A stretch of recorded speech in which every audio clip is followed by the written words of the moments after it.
A wad of currency notes was recovered by the security officials.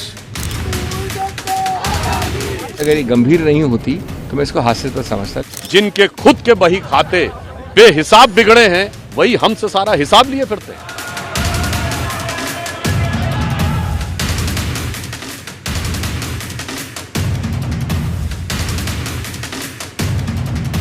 नमस्कार, आदाब, सत श्री अकाल। खबर क्या होती है, 80 के दशक में हमारे गुरु लोग जो थे वो ये कहते थे कि अगर कुत्ते ने आदमी को काटा तो बड़ी खबर नहीं है, आदमी ने कुत्ते को काटा तो बड़ी खबर है। उसी तरह से नोट यानी पैसे के बल पर अगर लोग संसद में सदस्य बनकर आते हैं, अगर मैं ये कहूँगा कि ये खबर है तो आप कहेंगे क्या बड़ी बात है, क्योंकि आम बात हो चुकी है। मगर मुझे यकीन है कि मैं कहूँ कि संसद में कोई नेता नोट की गड्डियां लेकर आए और वहीं भूल जाए तो आप कहेंगे कि आगे बताओ ना। तो साहब बताते हैं। आप जिस्ट के साथ हैं, मैं हूं राहुल श्रीवास्तव। देश की संसद की एक तारीफ करनी होगी। उसका संसद का शीतकालीन सत्र नवंबर में शुरू होता है, दिसंबर में खत्म होता है। मगर बाहर चाहे जितनी भी कड़ाके की ठंड हो रही हो, अंदर सदन में हमेशा गजब की गर्मी रहती है। 2010 में पूरा शीत सत्र बिना काम गया। विपक्ष 2G स्पेक्ट्रम एलोकेशन घोटाले में जेपीसी की मांग लेकर हंगामा कर रहा था। 2011 में 30 दिसंबर मध्य रात्रि तक खूब गर्मी रही। लोकपाल बिल पास होना था, यानी दशकों से सर्दी में गर्मी का मजा दिया है शीत सत्र ने। आज शुक्रवार को यही हुआ। पिछले कुछ दिनों से सदन में अडानी और संभल मामले को लेकर के विपक्ष हंगामा खड़ा किए हुए था। सरकार डिफेंस में विपक्ष को क्लास का शोर करने वाला गंदा स्टूडेंट कह रही थी। मगर शुक्रवार सुबह तो सरकार की बाछें खिल गईं। डिफेंस की मुद्रा से ऑफेंस पे आ गई। सदन की कार्यवाही शुरू होते ही चेयरमैन धनखड़ साहब ने यह कहा कि सदन के अंदर एंटी सेबोटाज टीम जो होती है, जो चेक करती है कोई बम तो नहीं लगा है, उसने कैश पकड़ी है। During the routine anti-sabotage check of the chamber after the adjournment of the House yesterday, apparently a wad of currency notes was recovered by the security officials from seat number 222 presently allotted to Shri Abhishek Manu Singhvi। अब क्या था, BJP ने इसे घोर अपराध करार दे दिया, संसद की तौहीन बोला। ये घटना बहुत ही असाधारण घटना है। यह घटना पक्ष और विपक्ष में विभाजित होने के लिए नहीं है, ये सदन की गरिमा पर एक चोट है। बड़ा गंभीर विषय है, क्योंकि आज तो वैड ऑफ करेंसी नोट मिले, कल पता नहीं उस तरफ क्या क्या और चीजें मिल सकती है। एक पंक्ति कहना चाहूंगा उनके लिए, लहजे में बदगुमानी चेहरे पर नकाब लिए फिरते हैं, जिनके खुद के बही खाते बेहिसाब बिगड़े हैं वही हमसे सारा हिसाब लिए फिरते हैं। अब नोट की गड्डी मिली, नाम लिया धनखड़ साहब ने कांग्रेस के वरिष्ठ सांसद अभिषेक मनु सिंघवी का। ये चेयरमैन राज्यसभा ने कहा था।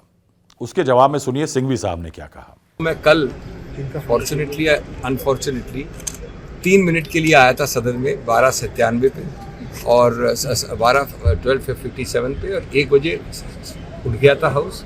मैंने लंच लिया अयोध्या रामी रेड्डी जी के साथ और वापस कोर्ट चला गया था। और मैं समझता हूँ कि मुझे वहाँ रख के छोड़ के जाना, ये इतनी एक हास्यास्पद चीज़ है। अगर ये गंभीर नहीं होती तो मैं इसको हास्यास्पद समझता। सिंघवी साहब जो हैं वो सीनियर सांसद हैं, मगर उनकी पहचान ये भी है कि वो देश के सबसे आला, मशहूर और सबसे महंगे वकीलों में से एक हैं। घोटालों में फंसे विपक्ष के नेताओं के संकट मोचक हैं। विपक्ष की खतरे में पड़ी सरकारों के कोर्ट में सहारा रहे हैं। अब हैरत की बात यह नहीं कि नोट की गड्डी सदन में आ सकती है साहब, क्योंकि सांसदों की फ्रिस्किंग नहीं होती है और पैसा कितना कौन लाएगा इस पर भी कोई कानून नहीं है। मैं जानता हूं, बोल नहीं सकता हूं क्योंकि संसद का मामला है, कि मैं जानता हूं कि तमाम सांसद तमाम ऐसी चीज़ें लेके हाउस के अंदर गए जो कि टोटली अवैध हैं। अब पंगा ये था कि कौन मानेगा कि गड्डी लिए जेब में थैले लिफाफे में वो सदन में भूल गया है। ऐसा तो कोई मानने वाला है नहीं। सदन में पैसे से जुड़ा ये कोई पहला विवाद नहीं है साहब। ये बात कई बार हो चुकी है। हवाला कांड हुआ, नरसिम्हा राव की सरकार बची, आरोप लगा कि 40-40 लाख रुपए झारखंड मुक्ति मोर्चा के सांसदों को दिया गया। जानकार कहते हैं कि पहले भी कैश इन पार्लियामेंट के मामले आते रहे हैं। तमाम सांसदों पर पैसे लेकर वोट देकर सवाल पूछने का आरोप आम होते हैं। राज्यसभा चुनावों में तो हर बार नोट के बदले वोट की बात आती है, लेकिन संसद के अंदर तक नोट की गड्डियां पहुंचाने का और दिखाने का मामला सबसे बड़ा मामला एक ही है। अब यहां पे भी जो पुराने जानकार वो ये कहते हैं कि 80 के दशक में एक मामला आया था जब दक्षिण भारत के एक सांसद ने सदन में नोट लहराए थे। उसका आगे पता नहीं कि हुआ क्या, लेकिन 2008 का नोट कांड, जिसको कहा जाता है कैश फॉर वोट स्कैम, आज तक की सबसे बड़ी सुर्खी है संसद में कैश दिखाए जाने के मामले में। उसका कोई सानी नहीं है, बराबरी नहीं है साहब। साल 2008 सत्ता में कांग्रेस की अगुवाई वाली यूपीए सरकार, मनमोहन सिंह प्रधानमंत्री। अब अमूमन मनमोहन सिंह के बारे में कहा जाता है कि कमजोर प्रधानमंत्री थे, पार्टी उन्हें चलाती थी, लेकिन एक मामला आया जब उन्होंने अपनी पार्टी की भी नहीं सुनी। जी हां, कमजोर कहलाए जाने वाले पीएम ने उस मामले पे अड़ करके अपना फैसला इंप्लीमेंट किया। अमेरिका के साथ न्यूक्लियर डील का करार किया। उस डील की शुरुआत हुई थी। मनमोहन सिंह का पहला करार जो था, साइनिंग हुई थी, वो था एक 123 एग्रीमेंट। अब मैं उसमें जा नहीं रहा डिटेल में, लेकिन वो 123 एग्रीमेंट साइन किया था। सरकार जो थी यूपीए की, वो वाम दलों के साथ के जो 62 सांसद थे, उनकी बैसाखी पर चल रही थी, क्योंकि कांग्रेस का पूर्ण बहुमत नहीं था। अब वाम दलों ने समर्थन खींच लिया। क्यों साहब? वाम दल हैं, लेफ्टिस्ट हैं, कम्युनिज्म की बात करते हैं, सामंतवादी फोर्सेस, अमेरिका जैसी सरकार के साथ अगर अलायंस होगा तो बंगाल में उनके लेफ्ट आइडियोलॉजी का और उनके वोट बैंक का क्या होगा? तो उन्होंने समर्थन वापस ले लिया। सीपीएम के उस समय नेता थे प्रकाश करात साहब, और उन्होंने समर्थन वापस ले लिया। उस समय समाजवादी के पार्टी के मुखिया मुलायम सिंह यादव के नजदीकी थे अमर सिंह। अब मनमोहन सिंह सरकार को नंबर का खतरा था, अगर कुछ नहीं होता तो उनकी सरकार गिर जाती। ऐसे में अमर सिंह सामने आए। अमर सिंह जो थे, गुजर चुके हैं, गजब के पंटर थे, फिक्सिंग डीलिंग में टोटली सिद्धस्त थे। वो बीच में कूद गए। अब वो मुलायम सिंह यादव को शाही इमाम दिल्ली से मिलवाने ले गए। क्यों ले गए? क्योंकि आरोप ये लग रहे थे कि अमेरिका से डील अगर हुई तो मुसलमान नाराज हो जाएंगे। तो ये दिखाने के लिए कि मुसलमान जो क्लर्जी है वो इस डील के खिलाफ नहीं है, वो मुलायम सिंह यादव को दिल्ली के इमाम साहब के पास ले गए और कहलवा दिया कि साहब, ये अगर डील होती है और समर्थन देती है समाजवादी पार्टी तो इसमें मुसलमानों का नुकसान नहीं है। उसके बाद अमर सिंह ले गए मुलायम सिंह यादव को देश के आला scientist, missile man doctor Abdul Kalam से मिलवाने के लिए। उन्होंने भी समझाया कि साहब, ये न्यूक्लियर डील देश के लिए अच्छी है। कोयले से अगर बिजली बनती है और उससे एनवायरमेंटल डिग्रेडेशन होता है और उसकी जगह न्यूक्लियर एनर्जी जो है वो क्लीन एनर्जी है, तो एंडोर्समेंट मिल गया डॉक्टर कलाम का भी। यानी इमाम और विज्ञान दोनों का कहना करवा दिया अमर सिंह ने कि डील भारत और सबके फायदे की है। समाजवादी पार्टी के पास ज्यादा सांसद थे, उसका समर्थन तय हो गया। अब जोड़ तोड़ के बीच आई तारीख 22 जुलाई 2008। क्यों महत्वपूर्ण थी? क्योंकि सरकार के नंबर कम हुए थे, तो विपक्ष का कहना था ट्रस्ट वोट होना चाहिए, विश्वास मत होना चाहिए। तो मनमोहन सिंह सरकार का 22 जुलाई 2008 को लोकसभा में विश्वास मत था। मुझे आज भी सब कुछ ऐसे याद है जैसे कल घटा हो। वो उमस से भरा बेइंतहा गर्म दिन था। सुबह 7 बजे हम लोग पार्लियामेंट के बाहर से सीधे प्रसारण की रिपोर्टिंग कर रहे थे। मुझे याद है कि नीली कमीज बिल्कुल शरीर पे खाल सी पसीने से चिपकी हुई थी। दिन सुबह तो सब कुछ सामान्य था, गहमा गहमी थी, यानी जो नंबरिंग गेम में सेटिंग करती है वो सब चल रही थी, सब कुछ सामान्य था, ट्रस्ट वोट जैसा। लेकिन अचानक हम लोग गैलरी में लोकसभा की बैठे देख रहे थे प्रोसीडिंग्स कि बम गिरा। देखा कि कुछ बीजेपी सांसद सदन के वेल में कूद आए हैं। शोर हल्ला हो रहा था लेकिन वो सदन के वेल में कूद आए हैं। एक बड़े से बैग थे उनके पास, उन्होंने उसमें से कुछ निकालना शुरू किया तो हम लोग भौचक के रह गए। उनके हाथों में उन्होंने जो बैग से निकाला उन्होंने उसको लहराना शुरू कर दिया ऊपर ऊपर। कई सारी मैले कुचले नोटों की गड्डियां लहरा रहे थे साहब।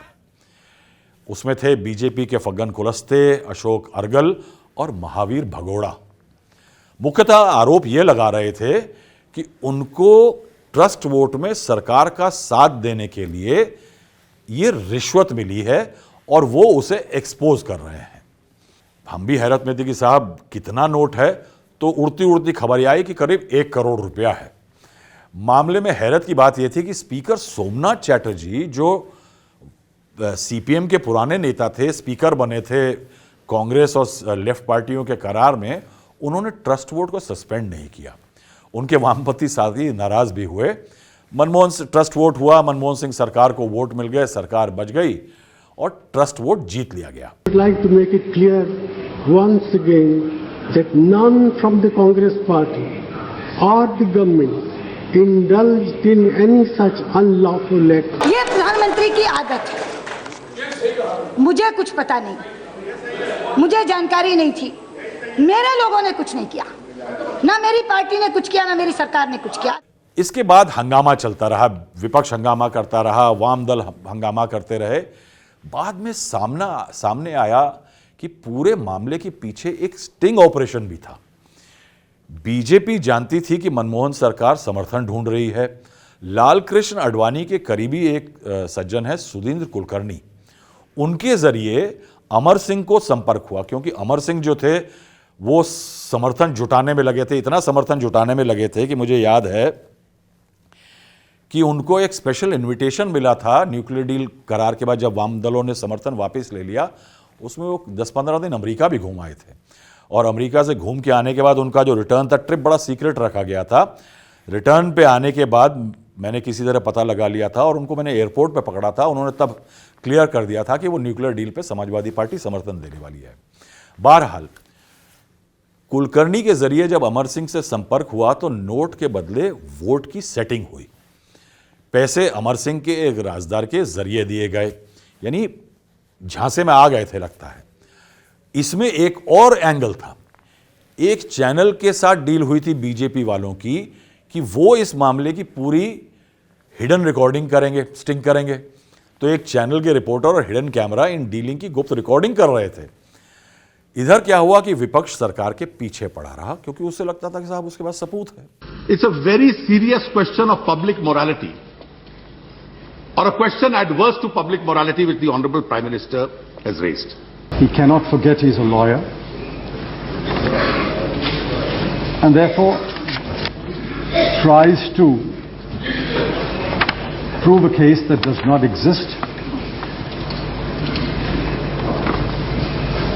produce evidence which should be rejected by the junior most magistrate in the country. 25 जुलाई 2008 आया। भाजपा ने जांच की लगातार मांग कर ही रही थी, वामदल उसका साथ दे रहे थे। मामले में एक पेच फंस गया कि वो मशहूर चैनल की जो फुटेज जो थी, बीजेपी की उम्मीद थी कि वो चलाई जाएगी, लेकिन वो टीवी पे चलाई नहीं गई और वो पब्लिक नहीं की गई। उसके अंदर ये कॉज दिया गया कि ये मामला जो है हनन होगा हाउस और सांसद की प्रिविलेजेस का, तो वो चलाई नहीं गई। तो इससे बीजेपी को झटका लगा। बीजेपी को झटका लगा किसी तरह से, थोड़ी बहुत फुटेज जब आनी शुरू हुई बाद में। 26 जुलाई 2008 को दबाव के चलते लोकसभा स्पीकर सोमनाथ चैटर्जी ने 7 सदस्यीय एक पैनल बना दी सांसदों की।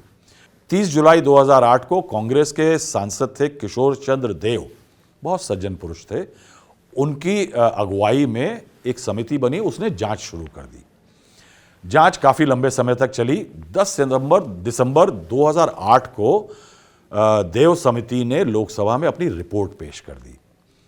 10 दिसंबर 2008 को अमर सिंह, अहमद पटेल और बाकियों को क्लीन चिट मिल गई। यानी जिनके ऊपर आरोप था, कहा यह गया था कि अमर सिंह जो थे वो समर्थन जुटा रहे थे, समर्थन जुटाने के लिए उनको कांग्रेस के वरिष्ठ नेता अहमद पटेल, जो कि सोनिया गांधी जो कांग्रेस की अध्यक्ष थी, उनके पॉलिटिकल एडवाइज़र थे, उन्होंने कहा था। तो साहब रिपोर्ट में तो सबको क्लीन चिट दे दी गई। इसके अलावा जो 10 दिसंबर 2008 को रिपोर्ट दी गई इस संसदीय पैनल की, उसमें 3 गैर सांसदों को के खिलाफ जांच की सिफारिश कर दी गई। यानी सांसद जो हैं वो साइड कर दिए गए, जो गैर सांसद थे उनके ऊपर जांच की बात हुई। स्पीकर ने सुधींद्र कुलकर्णी, अमर सिंह के राजदार संजीव सक्सेना और एक और के खिलाफ जांच की सिफारिश करी। 11 दिसंबर 2008 आया, स्पीकर ने गृह मंत्रालय से जांच की सिफारिश करी। इस मामले में कुल 7 लोगों पर आरोप लगे थे, जिनमें पूर्व नेता, सपा नेता, समाजवादी पार्टी नेता, बाद में निष्कासित हो गए थे, अमर सिंह थे, भारतीय जनता पार्टी के नेता लालकृष्ण आडवाणी के पूर्व सहयोगी सुधींद्र कुलकर्णी, भाजपा कार्यकर्ता सुहेल हिंदुस्तानी और भाजपा के 3 सांसद। अब ये 3 सांसद कौन? अर्गल, फरगन सिंह कुलस्ते और भगोड़े, इनको शामिल किया गया था। यानी जो इस मामले के विसल ब्लोअर थे, जो स्टिंग में इन्वॉल्व थे, वो भी शामिल कर दिए गए थे आरोपियों में। अब इस मामले में अमर सिंह और सुधींद्र कुलकर्णी को 49 दिन और 52 दिन जेल में भी बिताना पड़ा, जबकि फग्गन सिंह कुलस्ते, महावीर भगोड़ा और सुहेल हिंदुस्तानी को 2-3 महीने की जेल हुई थी। उसके बाद क्या हुआ साहब? ये मामला उठा था कि ये संसद की अवमानना है, सांसदों को खरीदी जाने का मामला है, इस तरह से पार्लियामेंट के अंदर नोट ला के पटकना, क्योंकि वो सीन बड़ा ड्रामेटिक था कि संसद के अंदर करोड़ों रुपए का नोट की गड्डियां जो लहराई जा रही थी। हुआ क्या? अमर सिंह जी और अहमद पटेल जैसों को क्लीन चिट मिली। 3 गैर सांसदों के खिलाफ आगे की जांच चली। गृह मंत्रालय ने दिल्ली पुलिस को जांच दी थी, लेकिन सभी अभियुक्त बरी हो गए। यानी नतीजा ठन ठन गोपाल। 1 करोड़ रुपया पार्लियामेंट के अंदर ठीक वेल के बीच में सांसदों ने पटका, लहराया, कहा कि संसद की मर्यादा तार तार हुई है। सांसदों ने कहा रिश्वत मिली वोट देने के लिए, पार्टी की लाइन तोड़ने के लिए, लेकिन हुआ कुछ नहीं। हां, एक बात याद बता दूं, सरकार की चांदी हो गई, क्योंकि 1 करोड़ रुपया जब हाउस में आ गया तो वो जो सांसद लाए थे वो ले नहीं जा सकते थे, वो हाउस की प्रॉपर्टी हो गया लोकसभा की। 1 करोड़ रुपया तो स्पीकर सोमनाथ चैटर्जी ने उसे जब्त कर लिया। तो पहले तो वो लोकसभा में पड़ा रहा, उसको लेने कोई आने वाला नहीं था, क्योंकि जो लेने आता तो वो फंसता। तो वो खजाना, वो पैसा जो था वहां से ट्रेजरी में ट्रांसफर हो गया। ट्रेजरी में ट्रांसफर होने के बाद काफी समय बाद वो प्रधानमंत्री रिलीफ फंड में जमा कर दिया गया। यानी इसमें सरकार को या देश को फायदा हो गया। तो साहब इस बार भी जमकर राजनीति हो रही है, तीर बल्लम आरोप चल रहे हैं, लेकिन होगा क्या? मुझे लगता है कि सब कुछ नॉर्मल हो जाएगा। ज्यादातर सब कुछ नॉर्मल हो जाता है। अब बाकी आप लोगों पे है कि आप इन मुद्दों को किस तरह से, किस नज़र से देखते हैं। इस खबर को देख करके कुछ नाराज होते हैं, नासाज होते हैं कि संसद में जो हो रहा है वो ठीक नहीं है, या इसके बाद लाइक का बटन दबाते हैं, कमेंट करके ये कहते हैं कि हम नाराज हैं। तो देखते हैं साहब कि आपका रिस्पांस इस मामले में क्या रहता है। आज के लिए इतना ही, धन्यवाद।